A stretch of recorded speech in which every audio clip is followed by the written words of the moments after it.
capítulo 17, en el libro de los... 17, capítulo 17 del libro de los Hechos. Vamos acá, donde Pablo se encuentra en el Areópago, nada más y nada menos la cuna de los filósofos griegos. Entonces, sí, dice, poniéndose pie Pablo en medio del Areópago, dijo: varones atenienses, en todas las cosas observo que sois muy religiosos. Y el versículo 24, capítulo 17, sí, aquí lo tienen de todas maneras en la pantalla, capítulo 17, versículo 24, dice: el Dios que hizo el mundo y todo lo que hay en él, siendo Señor del cielo y de la tierra, no habita en templos hechos por manos humanas. Entonces, y como de uno hizo el linaje, versículo 26, de todos los hombres para que habiten sobre la faz de la tierra, prefijándole el orden de los tiempos y los lugares de su habitación, para que busquen a Dios por si tal vez palpando puedan hallarlo, aunque no está lejos de cada uno de nosotros. Porque en él vivimos y nos movemos y existimos, como incluso algunos de vuestros poetas han dicho. Ahora bien, aquí está la palabra clave, el versículo 30. Dice: pues Dios, pasando por alto esos tiempos de ignorancia, ahora manda a todos los hombres en todo lugar a que ¿qué? A que se arrepientan. El tiempo se ha cumplido, dijo el Señor. ¿Qué les exigió cuando el tiempo se cumplió? Arrepentíos y creed que el anuncio hecho por los profetas. Recuerden, no estoy alterando la palabra ahí. La palabra evangelión es el anuncio de las buenas noticias. Viene de la palabra hebrea besora, que quiere decir anuncio de buenas noticias. Las buenas noticias que fueron proclamadas por los profetas antiguos. Y de hecho así lo dice, me gusta argumentar lo que les llenaría de información. Así lo dice también el mismo libro de Hechos, como lo vemos allí, para que ustedes sepan que esto es el Evangelio, el capítulo 3 y el versículo 18 dice: pero Dios cumplió así lo que había predicho por boca de los profetas, que su ungido había de padecer. Esta fue la predicación del apóstol Kefas o Pedro para con los que estaban escuchándolos en el templo de Salomón, después del templo de Jerusalén, después del día del Pentecostés, cuando sanaron al paralítico, al cojo que estaba allí en la entrada de la puerta de la Hermosa.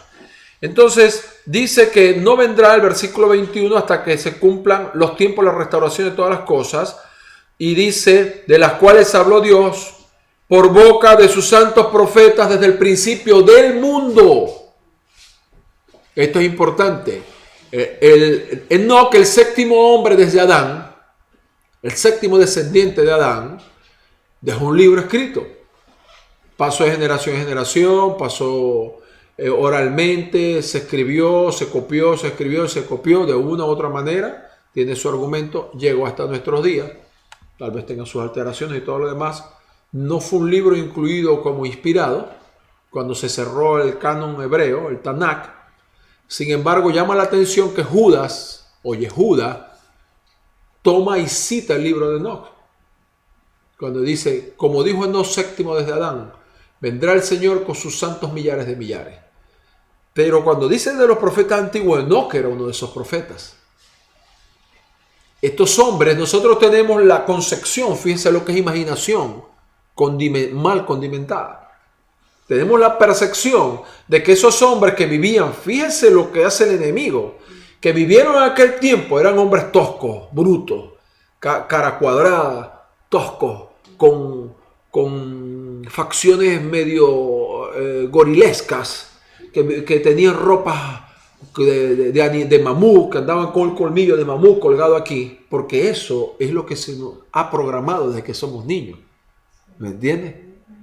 Pero eso no es verdad.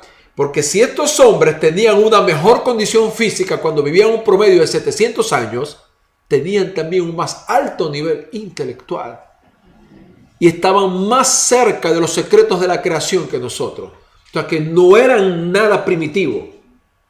No tenían el conocimiento tecnológico, pero sí tenían el conocimiento divino de las realidades de la creación. Y tenían el conocimiento espiritual. Entonces, estos profetas antiguos desde Enoc hasta llegar a Moshe, y hasta llegar a Malaquías, anunciaron la venida del Mesías. Anunciaron, y eso es lo que el Señor está reclamando. Dice, arrepiéntanse y crean al anuncio que los profetas hicieron. ¿De quién? Del Mesías. ¿Y que el Mesías? Él. Lo que les está diciendo es, arrepiéntanse y recuerden las palabras de los profetas para que sepan quién soy yo. Hay una cita interesante que cuando el Señor está en el Gólgota, en la cruz del Calvario, Él dice, Eloi, Eloi, lama sabachthani. Y es una parte del Tejilín o el Salmo 22. Dice, Dios mío, ¿por qué me has abandonado? Y aunque ciertamente la ira divina cayó, como lo respalda el mismo libro de Gálatas capítulo 3, versículo 13, cuando dice que la maldición por causa del pecado de la humanidad cayó sobre él y literalmente su cuerpo se convirtió en maldición. Esto es profundo y poderoso. Aunque esto es real, cuando él dijo Eloi, Eloi, lama sabachthani, citando el Salmo 22, recuerden que en la antigüedad a los niños judíos y a los judíos se les enseñaba la Torah cantando. Se les enseñaba la Torah cantando. Por eso hay un mundo tal vez que muchos de nosotros no conocemos, pero por eso hasta el día de hoy, usted ve chicos cantantes judíos muy modernos con todo lo demás, bien presentados, bien parecidos, pero ellos cantan salmos, no cantan nada inventado. El 99-98% de los judíos, incluyendo a los que no son practicantes, cantan los salmos y lo que está escrito. ¿Por qué? Porque es una tradición muy antigua en Israel, porque uno aprende más rápido cantando. Entonces, si al que es venezolano le dicen, por ejemplo, soy hermano de la espuma, ¿qué le viene a la mente? De las garzas de la rosa, ¿qué le viene a la mente? ¿De qué? El alma llanera, porque desde niño no he escuchado esa canción. ¿Okay? De igual manera, en Colombia, cuando uno ha aprendido algo cantando, o uno ha aprendido algo, cuando escucha una pequeña estrofa, se le viene inmediatamente, es un mecanismo natural de la mente, toda la canción. Muy bien, como los salmos se aprendían cantando, cuando él dijo, Eloi, Eloi, lama sabachthani, lo que estaba diciendo es, yo soy el cumplimiento del Salmo 22. Yo soy el Mesías. Para identificar que él era, todo lo que él hizo en el tiempo que lo hizo, es para identificar que el momento de la redención de Israel y de la humanidad había llegado en concordancia con el plan de Dios. Esto es muy importante, porque nosotros tenemos que seguir trabajando, viviendo, teniendo vida familiar, negociando, produciendo todo el esfuerzo que tenemos que hacer, estudiando, haciendo, pero lo más importante no se nos puede olvidar, porque es una tentación muy elevada que se nos presenta, ni siquiera por querer hacer lo malo, es que olvidamos los tiempos de la redención, aún con buena intención, y nos involucramos en tantas cosas y dejamos de un lado lo que es primordialmente más importante. Primero el reino de Elohim y su justicia, y todo lo demás nos es añadido. Entonces, ¿por qué razón el Yeshua o el Señor Jesús? De paso digo Yeshua, es importante, estamos estudiando acá a profundidad. Les comentaba a los hermanos de Colombia el día de ayer, hablando de un repaso de interpretación hebrea, interpretación bíblica, que para poder interpretar de manera correcta, que es interpretación, fundamentalmente, tomar una información, un contenido en un contexto original y vaciarlo en otro contexto diferente sin que pierda su esencialidad, sin que pierda su naturaleza. Eso es interpretación. Interpretación está ligado a fidelidad. Es muy importante para que haya calidad interpretativa, que haya fidelidad al contenido original. Todos nosotros conocemos esto. Esto es clave. Ahora bien, es bien interesante que cuando nosotros vemos una movie, vemos una película en español, vamos a hablar de Sudamérica aquí, la vemos en español. La película es norteamericana, es hecha acá. Pero a usted no le ha llamado la atención algo, que los nombres de los personajes, aunque hablen español, no los cambia. Si se llamaba John Jackson, él es John Jackson, aunque hable con acento mexicano, es John Jackson. ¿No le llama la atención eso? Pero en la Biblia, en nuestra Biblia, todos los nombres de lugares y personas están cambiados. Interesante, ¿verdad? Muy interesante. Todos los nombres de personas y lugares están cambiados. Belén, que es Betlehem. Y Betlehem significa la casa del pan, donde nació el verdadero pan que descendió del cielo. Por eso Yeshua dijo, yo soy el verdadero Lehem, verdadero pan que descendió del cielo, porque nació en Betlehem, pero Belén. Josué, miren la diferencia. Josué, su nombre original era Yehoshua, de Yehoshua a Josué. Interesante, ¿verdad? Y así muchos nombres bíblicos, cantidades, todos fueron cambiados. Eva era Java. María, Miriam. Isaías, Yesayahu. Jeremías, Irmiyahu. Es que es muy difícil. Pero no me es difícil pronunciar en una muy bien español un nombre de un artista inglés. Pregúntele usted a cualquier niñito en Barranquilla, en Colombia o en Venezuela de 14 años de edad que le deletrea el nombre de cualquier cantante de que está de moda. Lo pronuncia mejor que una persona nacida en Estados Unidos. Todos los nombres de nuestra Biblia están cambiados en el sentido que fueron transliterados. Pero sinceramente, aquí hablando nosotros, ¿eso es correcto desde el punto de vista interpretativo? No debería haber sido así. ¿Qué dice? ¿Haber cambiado los nombres es correcto desde el punto de vista interpretativo? No debió haber sido de esta manera. Claro. En Alemania, en Rusia, en Venezuela y aquí. En cualquier lugar nuestros nombres no cambian. De pronto los cubanos te dirán Alberto. Sí, claro. Pero no cambia. Entonces, ¿qué ocurre? Que lo que ocurre entonces es que estas cosas que han sido manejadas desde el seno de Babilonia es para alejar cada vez más nuestra mente del contenido original de la palabra y también de sus tiempos. Muy bien, entonces, ¿qué tiempo estaba él reclamando? El tiempo profético en que el Mesías había de manifestarse por primera vez. Aprovecho para hacer acá, no está dentro de la estructura de lo que estamos hablando, pero para hacer acá un comentario que es obligante, y es lo siguiente. Los rabinos del tiempo del primer siglo, los tiempos de Yeshua, preguntaban, dinos, ¿eres tú el profeta? Y otras veces le preguntaban, ¿eres tú el Mesías? No, eso es una de las cosas que cuando uno está estudiando el principio acerca del Cristo, del Mesías, a uno le llama la atención. El profeta, el hijo del David, el hijo del hombre, el hijo de Dios, el Mesías. ¿Quién era? ¿Era hijo de David? ¿Era el hijo del hombre? ¿Era el hijo de Dios?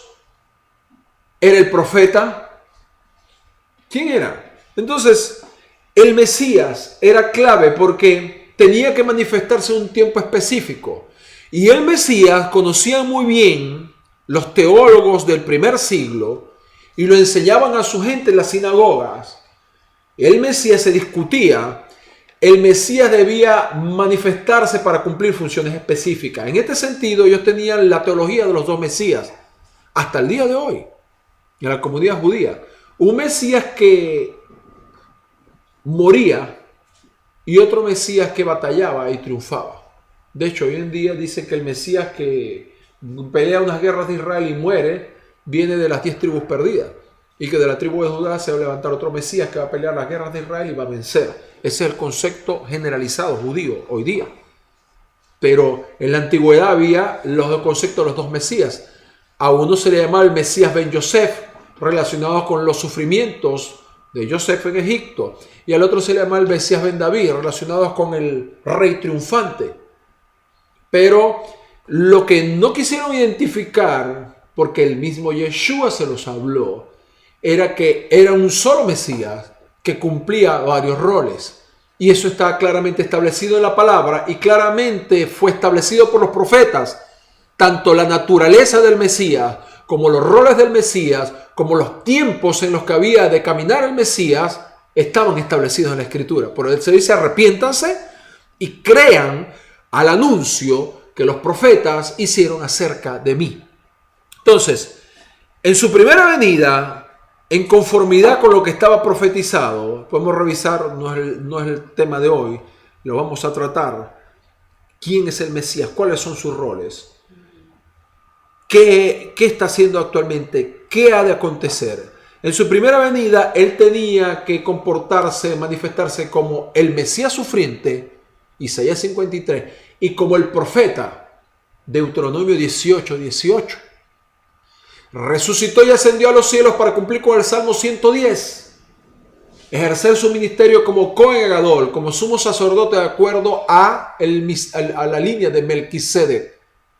Y cuando llegue el tiempo de su regreso, él vendrá como el hijo de David, el rey triunfante, el último rey, óigase bien, del linaje de David, que se sentará sobre el trono de Elohim en Jerusalén.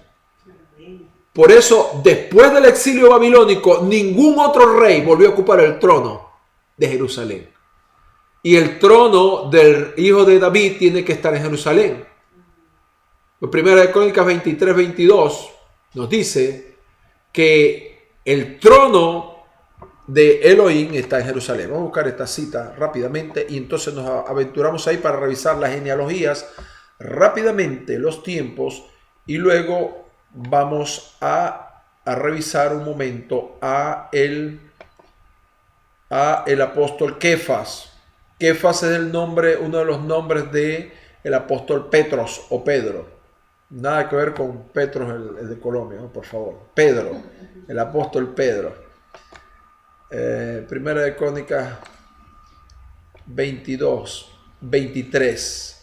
Entonces dice 22:23. Perdón, Primera de Crónicas 23. Primera de Crónicas, ¿verdad? Sí, Primera de Crónicas 23.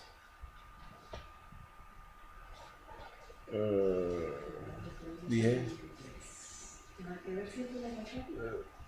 Perdón. Primera de Crónicas. Acá, ok. Y este es el altar del holocausto. Ok. Corrijo, no es 23, es 29. Primera de Crónicas 29. Muy bien. 29:23. Dice. ¿Qué dice? Primera de Crónicas 29:23. Y se sentó Salomón por rey en el trono de Jehová en lugar de David su padre. ¿En el trono de quién? De David su padre. No. Se sentó, léalo aquí, en el trono de, dice, del Señor, en el trono del Señor, en lugar de David su padre. Se sentó en el trono del Señor. Ok. Hago un comentario aquí que es importante. Recuerde la traducción de Reina Valera, la palabra Jehová no es la traducción correcta. ¿Sabe de dónde viene el término Jehová?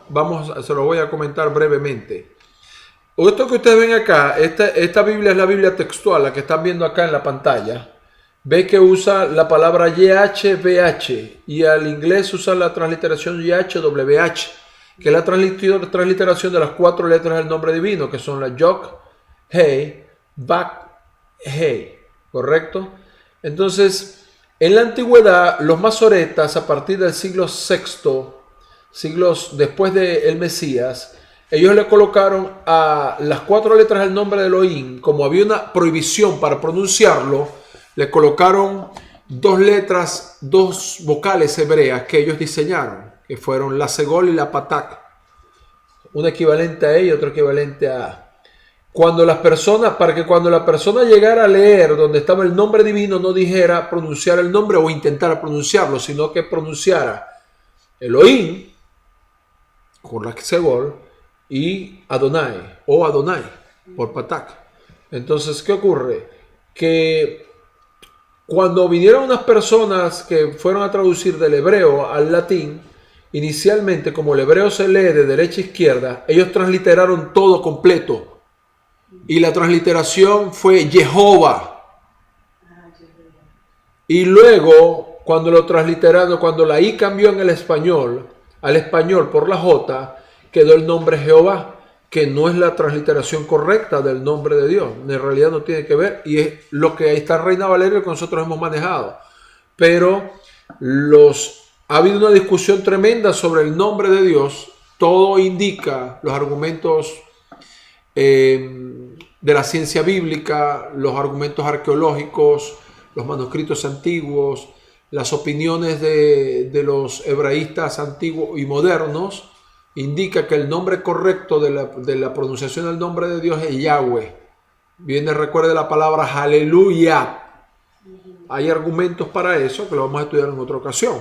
Sin embargo, hay personas que esto no les gusta esto, tienen temor por la comunidad judía, etcétera, y sencillamente dicen el Eterno o el Señor.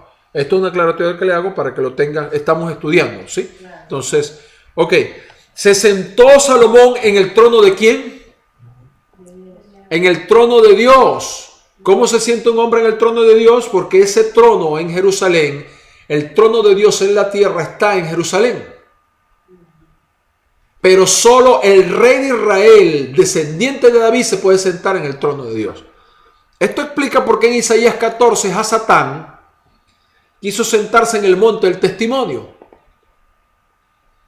Y esto explica por qué el anticristo va a querer sentarse en el trono en Jerusalén. Porque él quiere usurpar el trono de Elohim en la tierra. Esa es la razón de las batallas por Jerusalén. ¿Por qué el antimesías al final de los tiempos va a entrar en Jerusalén y se va a sentar, como dice segunda de Tesalonicenses capítulo 2, en el trono va a entrar en el lugar en el lugar santo del templo y se va a sentar y proclamándose a sí mismo Dios? ¿Por qué? Porque ese ha sido el sueño de Hasatán desde el principio. Y eso es lo que va a hacer el antimesías poseído por Satán. Entrar en Jerusalén, donde está el trono de Elohim en la tierra, donde solo se puede sentar el descendiente de David, el Mesías, y autoproclamarse. Esto también está sujeto a un tiempo. Pero volviendo acá, entonces el Mesías triunfante vendrá por segunda vez y se sentará en el trono de Dios en Jerusalén, donde le corresponde. Primera de Crónicas 29-23, tenga esa cita. Entonces, lo que le estaba reclamando es que el tiempo ya se había cumplido. ¿Cuándo se cumplió ese tiempo? Está en el libro de Daniel, el capítulo 9 y el versículo 24. Vaya allí al libro de Daniel, capítulo 9, versículo 24. Vamos aligerando y me voy a extender unos 15 minutos más. Daniel, capítulo 9, vayamos hasta allí. Es interesante que en el Tanakh, los rabinos, la corte que estructuró, y ya definitivamente en el primer siglo, después de la destrucción del templo, en el concilio de Yacne, el orden de los libros, a Daniel, siendo un libro de profecía, lo colocaron en los escritos, en los Ketubim, y no en los Nebim, que son los libros de los profetas. Interesante, ¿verdad? ¿Por qué se colocó a Daniel en el libro de los escritos si él era un profeta? El libro de los escritos está Ruc, Esdras, Nehemías, Primera, Segunda de Crónica. Pero ¿por qué colocar a Daniel, que es un libro de profecía, en los escritos? Aún hasta el día de hoy, en las mismas comunidades judías, se desestima o se desanima a la gente para que estudie el libro de Daniel. Porque si uno estudia minuciosamente el libro de Daniel, se va a conseguir con una sorpresa de la cual nosotros vamos a hablar. Y es que en Daniel capítulo 9, versículo 24, dice exactamente el tiempo en que el Mesías había de manifestarse por primera vez a Israel. Y allí narra que hay 70 semanas, no vamos a describirlo todo, 70 semanas determinadas sobre el pueblo. Esto lo vamos a estudiar más al detalle, si nos ponemos de acuerdo la próxima semana, para terminar la transgresión y poner fin al pecado. Entonces comienza, dice, las 70 semanas están fijadas, son fijadas, tienen referencias específicas en la historia. No es especulación. 70 semanas, dice en hebreo, literalmente están cortadas, fijadas, están ancladas, no hay establecidas, no hay movimiento que puede ser, que vamos a ver, que vamos a cambiar el horario, nada de eso. Dice, sabe pues, versículo 25, y entiende que desde la salida de la orden para restaurar y reedificar Jerusalén hasta el Mesías príncipe habrá 7 semanas, 62 semanas, luego 7, 62 y el último periodo es de 7 semanas más. Entonces tenemos 7 y 62, nos da 69 semanas. Y quedaría una semana más, corrijo, una semana más. O sea, no voy a entrar en mucho detalle acá, pero lo que quiero referirles es que allí habla del momento en el cual el Mesías había de parecerse a Israel. En una ocasión lo hablamos. La interpretación, hay niveles de interpretación dentro de la línea protestante. Vamos ahora a la línea protestante, dejamos hoy la línea, el enfoque que tienen los judíos. Y dice un comentarista, la interpretación dispensacional futurista tiene esta postura acerca de las 70 semanas de Daniel. No les voy a profundizar mucho en esto, pero es interesante. De la semana 1 a la semana 7 abarca desde el decreto que está en Esdras, el 458, se habla del decreto de Artajerjes, antes de Cristo, según el cual sus más conocidos intérpretes, este periodo tiene que ver con la completa destrucción de las murallas de Jerusalén en el 445. Ahí comienzan a contar ellos las 70 semanas, de la 1 a la 7. De la semana 8 hasta la 69 dicen los dispensacionalistas futuristas. Entienda bien, este término es clave. Hasta la entrada triunfante, dicen ellos, hasta la entrada triunfal de Jesús en Jerusalén. A esto le sigue un periodo de paréntesis, dicen los dispensacionalistas. O sea, se cumplen 69 semanas y se cortó allí. Y ellos, los dispensacionalistas, le meten un paréntesis de 2000 años. O sea, terminó la semana 69 y los dispensacionalistas dicen no, un paréntesis allí, 2000 años, hasta que todos prosperemos, hagamos negocios, compremos yates, juguemos, vayamos y vengamos, y cuando ya nos cansemos de hacer lo que tengamos que hacer, bueno, va a comenzar la semana 70. Esto es lo que dicen los dispensacionalistas. Lo único malo de esta interpretación es que el dispensacionalismo es una doctrina de origen católico romano, que se originó a posteriori del Concilio de Trento. En el año 1545 comenzó el Concilio de Trento y sus más eminentes teólogos católicos dispensacionalistas, sacerdotes, comenzando por el señor Francisco Rivera, en el mismo siglo XVI, estructuró la doctrina del futurismo. Y luego vino un señor llamado Luis de Alcázar, contemporáneo con Rivera, español también, y estructuró la doctrina del preterismo, donde los eventos de Apocalipsis quedaban en el pasado, en los Césares romanos. Y vino otro señor llamado Roberto Bellarmino, contemporáneo con estos dos, pero italiano, y estructuró la doctrina del anticristo judío. Y luego vino un señor chileno, del nombre Manuel Lacunza, en el 1750, y a partir de ese momento, a través de un engaño llamado Los Libros de la Venida el Mesías en Gloria y Majestad, contribuyó a agregar un elemento místico a la venida del Señor. Y luego esto llegó hasta Inglaterra e Irlanda, a un movimiento de santidad llamado el movimiento de los hermanos Irwin, al cual estaba asociado un teólogo inglés escocés llamado John Nelson Darby, y él agregó, aparte de todo lo que venía desde la Contrarreforma para engañar a los protestantes, le agregó también las visiones de una joven escocesa llamada Margaret MacDonald acerca de la venida del Mesías. Juntó todo este paquete, hizo la doctrina dispensacionalista, diciendo que Dios trataría con la humanidad en 7 dispensaciones: la inocencia, la conciencia, el gobierno humano, la edad patriarcal, la ley, la gracia y el reinado milenial. Y dijo Derby que entre la quinta y la sexta dispensación existían 3 diferencias importantes. En la ley solamente había ley, obras e Israel, y que en la gracia había gracia, fe y la iglesia. Que en la dispensación de la ley no había gracia, no había fe y no había iglesia. Lamentable por el señor John Darby, porque Hebreos capítulo 11 dice que desde Abel hasta el último de los profetas tuvieron fe. ¿A quién le creemos? ¿A Darby o a la Biblia? Lamentable por el señor John Darby, porque Bereshit, Génesis capítulo 6 versículo 8 dice que Noé halló gen, gracia, traducido luego la Septuaginta como cariz, y traducido luego al español como gracia. Y gracia es derramamiento del amor de Dios. Gen, Gesek, Rajen y Rajamín, derramamiento del amor de Dios. Entonces, el enfoque dispensacionalista está basado, fundamentado en una doctrina de origen católico romano post Concilio de Trento, post reforma en el siglo XVI. ¿Es confiable? Lo dejo a su discernimiento, a su buen juicio. En cambio, el método histórico llamado método histórico mesiánico, aquí lo voy a citar directamente de este autor, el método histórico mesiánico está comprendido de esta manera. De la semana 1 a la semana 7, con la orden de Ciro, hasta la reconstrucción completa en el 538. De la semana 8 a la 9,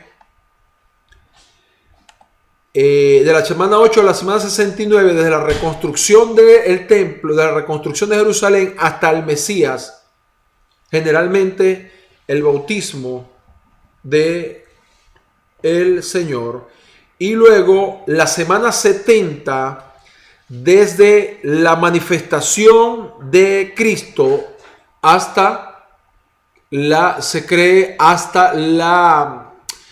hasta el martirio de Esteban, que se cumplieron aproximadamente 7 años. Hay una serie de argumentos bien interesantes allí, y es que desde el decreto, desde el 438 con el decreto de Artajerjes, hasta la manifestación del Mesías transcurrieron 490 años menos 7. Estamos hablando de 483 años. Exactamente. Esa es la razón por la cual cuando el Señor se manifiesta dice el tiempo se ha cumplido. Porque habían transcurrido desde el decreto de Artajerjes 483 años hasta el momento en que Él se manifestó en esta tierra. Cuando se hace un conteo, como les dije, desde la profecía, desde el evento histórico específico, entonces se cumple 483 años. Otro ejemplo, en Daniel capítulo 9, él arriba viene confesando los pecados del pueblo de Israel, en el mismo Daniel capítulo 9, y él, ¿qué dice aquí? En el año primero de Darío, rey, hijo de Asuero. Mire, me voy a hacer aquí un comentario rápidamente, la Biblia Kadosh. Listo, ok. Entonces,